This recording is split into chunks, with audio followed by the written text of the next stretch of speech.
한국에는 최근 많은 이제 외국인들이 방문이 많아졌고 길거리도 이제 많아졌는데 외국인이 얼마나 거주하고 있는지 혹시 알고 있어요? The Korean population is 51 million, and in that population, the foreigners residing in Korea is about 2,024,000 in average. Yeah. 이게 점점 늘어나고 있네요, 이게 점점. Yeah, it's increasing, man.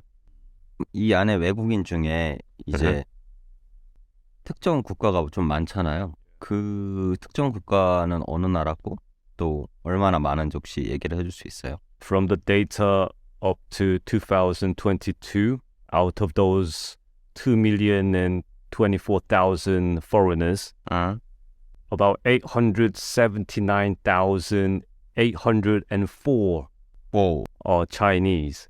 90% Chinese in Korea. It's a lot of Chinese people there. 이들은 대부분 어디에 살고 있어요? Most of them live in areas outside of Seoul and in areas where most Koreans don't have a desire to live due to education, business, and housing environment and stuff like that. So 90% of the Chinese people in Korea live in areas in outskirts of Seoul and other cities where there are loads of factories and seaports, which is a powerhouse for labor work. And most Koreans don't want to work in those fields, and naturally those jobs are taken by the Chinese who come to Korea. Hence, the area they reside in gets concentrated heavily with their population. Like areas like Gyeonggi-do, Yes, 경기도, Danwon district, 단원, Wangguk-dong, 왕곡동, yeah, or like Siheung, 시흥, Ansan, 안산. Kuro, Daerim, and etc. etc. So these are like cities and districts that I mixed together. And in Seoul, the area where they're heavily populated is in Yeongdeungpo, and in Gwangjin-gu, Hwayang district, Hyang district, 화양, Hwayang district. Yes. Yeah. 화양. Yeah. 저는 어차피 여기 지금 언급한 동네 유명한 데도 있지만 그 경기도 쪽은 갈 일이 많이 없어서 못 봤는데 화양동은 저도 많이 봤거든요. 근데 거기 건대 로데오 옆에 양꼬치거리 거긴 이제 다 중국어 간판으로 돼 있고 거기 이제 조금만 더 들어가면은 진짜 그냥 다 중국어로 돼 있어. 거기도. 근데 엄청 크진 않고 그리고 건대는 뭐 한국 사람도 많다 보니까 사실 중국인이 잘 몰라. 그 티도 잘 안 나. 근데 이 대림 이쪽은 진짜 좀 여기가 한국인지 다른 나라인지 모를 것 같긴 하더라고요. 보니까. 그러면 여기 이제 이 중국이 전부 다 중국인이에요, 그러면? Yeah, of course, the majority are Chinese, but other foreigners, not so much from the West, but from the East Asia side, like Vietnam or Thai or Cambodians. 캄보디아. Yeah, like the second wave. 이 중에 외국인 비중에 중국인 비율이 굉장히 압도적으로 많은데 중국인과 여기에 조선족의 또 구분이 있잖아요. 이 구분의 단어에 다른 민족인가요, 이게? Okay. Yeah, so the Chinese Korean or joseon-jok, they are not different from Chinese. They are considered Chinese by law. And the history of them is that long time ago, Korean people migrated to China due to the war and stuff. And basically, that's where they got their name Joseon-jok, because Joseon used to be a country representing Korea. It wasn't called Korea back then. It was called Chosun. So that's how they got their name from that. And in China, there are like different castes of people. Like in India, there's a caste system of different people, right? Different level of people with like different roots and different backgrounds. And in China, there are loads of people like that, like 56 to be exact. And the main Chinese caste or set of people, they're called Hans, and they make up like 90% of the Chinese, population. They are like considered the mainland Chinese.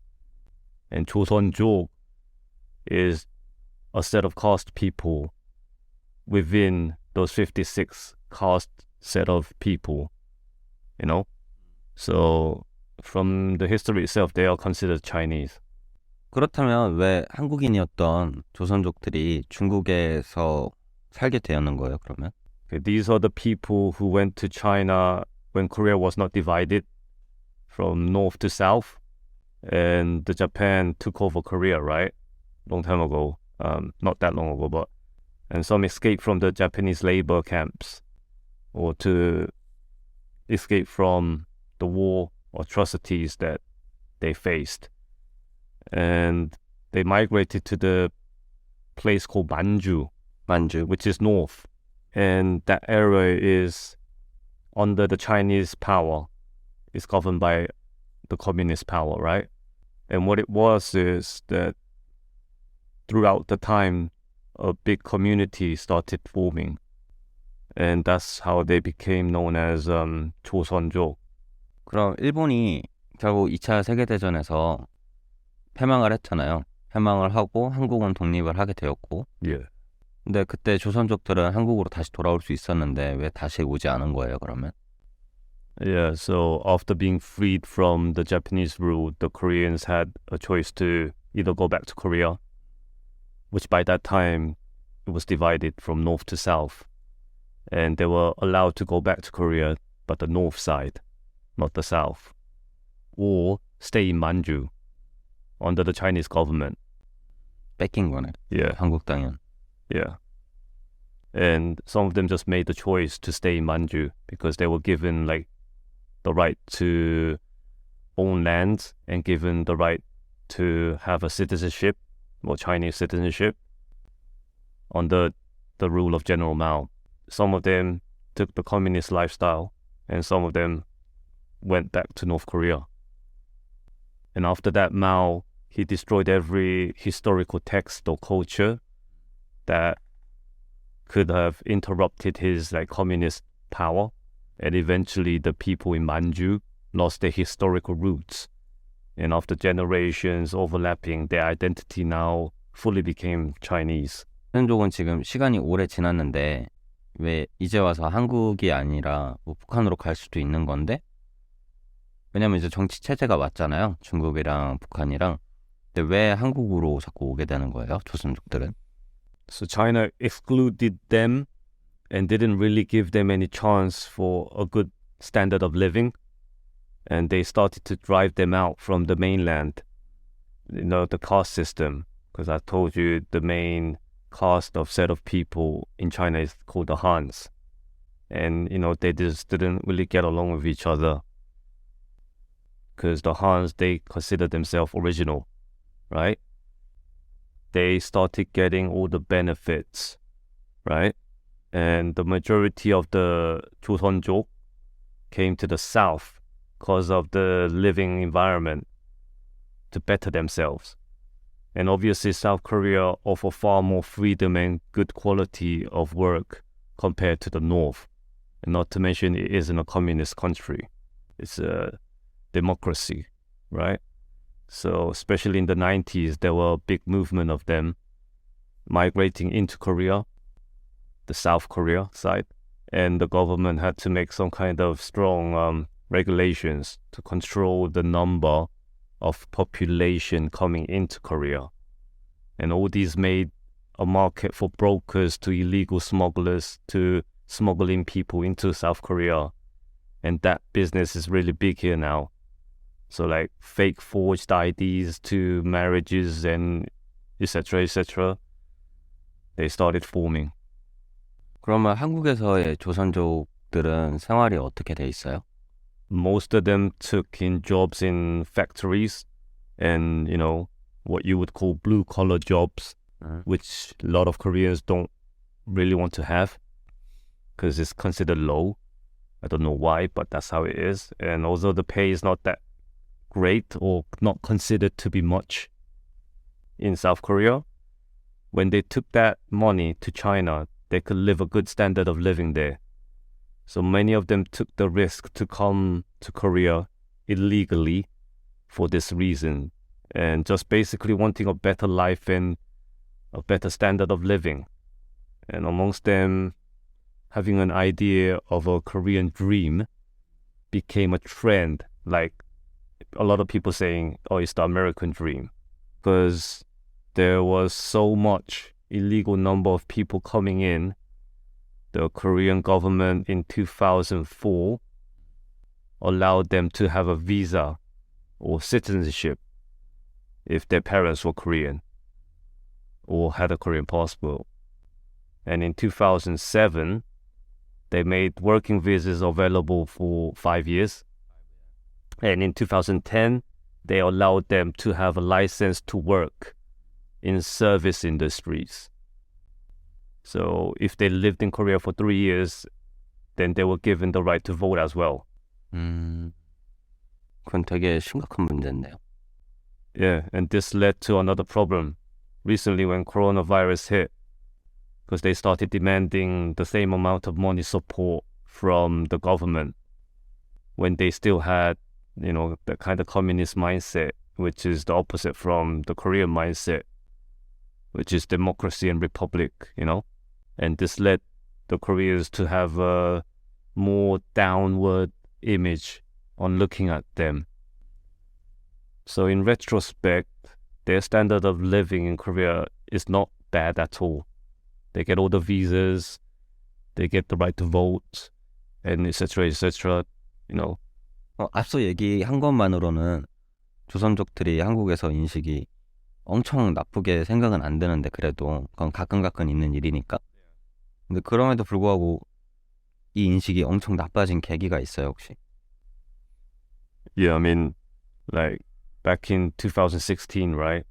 There was a SARS crisis, and basically the Chinese government put a lot of regulations on Korean businesses, and a lot of Korean businesses took a hard hit from that.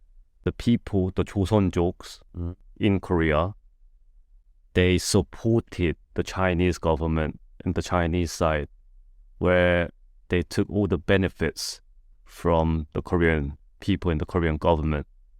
And through that, it kind of showed the, two-faced side of those kind of people, joseon-joks, and that really kind of downgraded the image on looking at them. So it's like politics and business all together.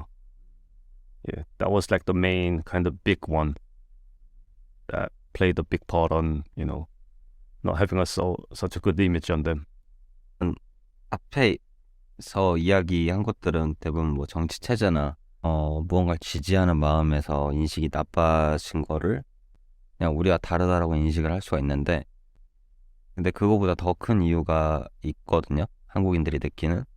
왜냐면은 조선족들이 이제 범죄에 대해서 한국에서 되게 위험한 존재라는 인식이 강한데, 한국인들은 이제 이 무섭게 한다라는 이미지가 뇌리에 너무 강하게 박혀 있어서 조선족 보면 피하거든 라고 생각을 해요, 그게.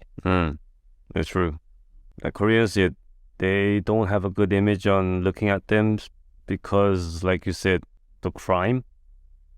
But it's all media as well. If you look at the data, compared to the population of them residing in Korea to the number of crimes they commit, is really, really small in ratio-wise.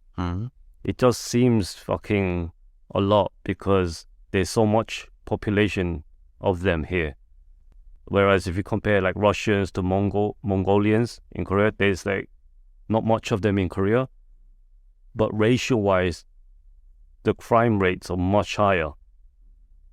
So let's say if you have 10 Russians, right? I'm not, taking the piss of Russians, but if you have 10 Russians, 8 of them commit big crimes compared to if you have a lot of like Chinese here, there's like 80,000, let's say. 1,000 commit a crime. So the ratio-wise is not, that big. But the Korean media and the movies had a lot to do with, portraying that hard, savage image of the joseon-joks. Like, they're not really clean, are they? They don't look that clean. And it's just the culture. Yeah, it's just the image they have. That's it. That's all.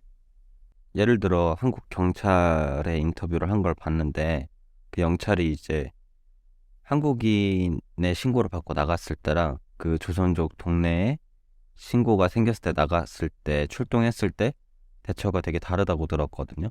Mm, yeah, that as well. So they know that the Korean police, they don't have much power, and they know that they are protected from the law, from a certain, degree of arrests and crime.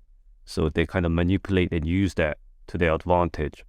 So, like, let's say a Korean police got a call from criminal activity committed by a Korean citizen compared to people from the Chinese side. The number of police officers who have to go there are different. So let's say if they got a call from a Chinatown that a crime is being committed, at least like 5 to 8 police officers have to be on their way. Whereas if you just get a report from like Gangnam, like 2 officers will go. So it's that kind of difference. So the level of danger for the police officers to be exposed is vastly different compared to Koreans versus the Chinese. 근데 실제로는 되게 보이스피싱 같은 것도 조선족이 한다고 생각을 하는데 대부분 총책원 그 오너 그런 범죄 조직의 오너는 대부분 한국인이라고 하더라고요.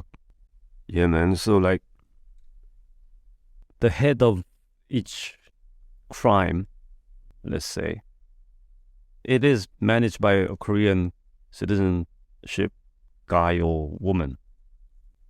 The foot soldiers or the middlemen, they are considered, Chinese or joseon-jok, and the media just portrays that image, making it seem like they are the sole, perpetrator on the crime. But in reality, it's all mixed.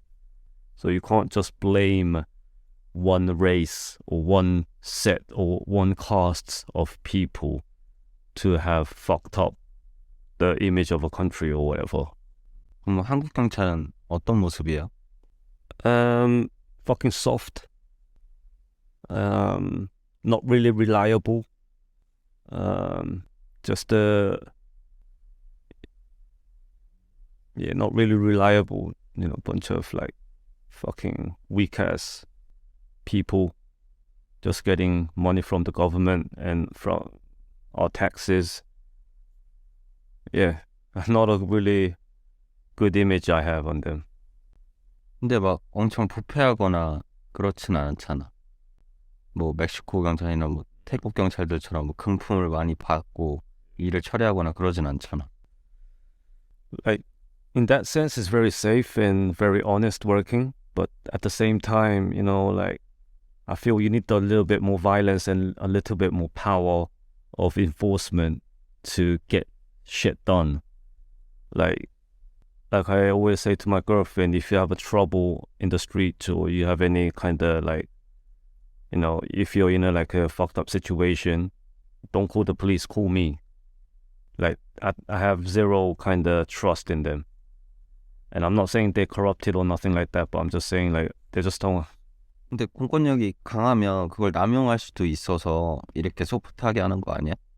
그럴 수도 있잖아. 경찰이 너무 강력하면 이게 이제 그걸 남용할 수 있는 경찰들의 좀 자질이 분명히 그런 사람 도출될 것 같거든. Yeah.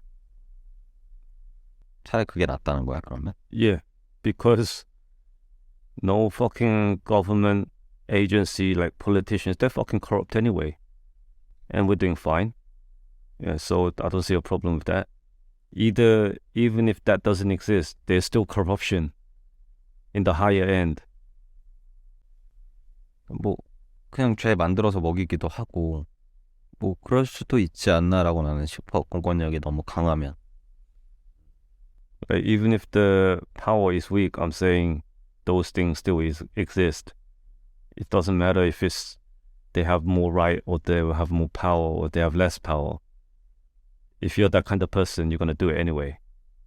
Okay? It's not about how much power you give them. It's just about morality of that person and the organization. Yeah. You can't say no police officers in Korea are not, corrupted, or vice versa, are corrupted. There's like a good amount of ratio. Yeah. 저는 뭐 밸런스가 중요하다고 생각은 하는데 음.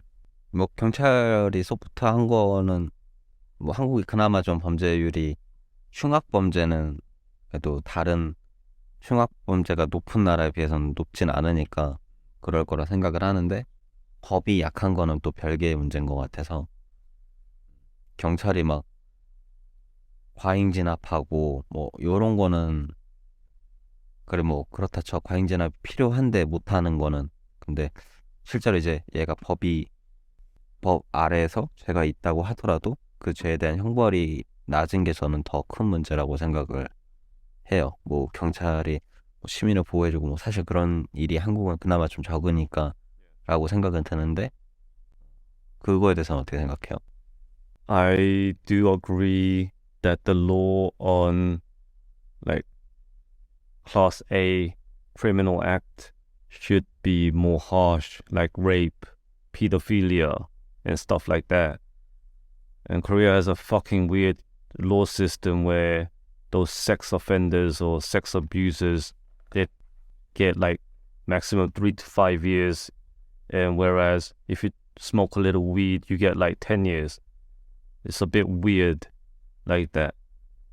So I think, of course, the laws on heinous crimes should be more harsh, whereas other crimes like petty crimes or class B, C crimes like theft, stuff like that,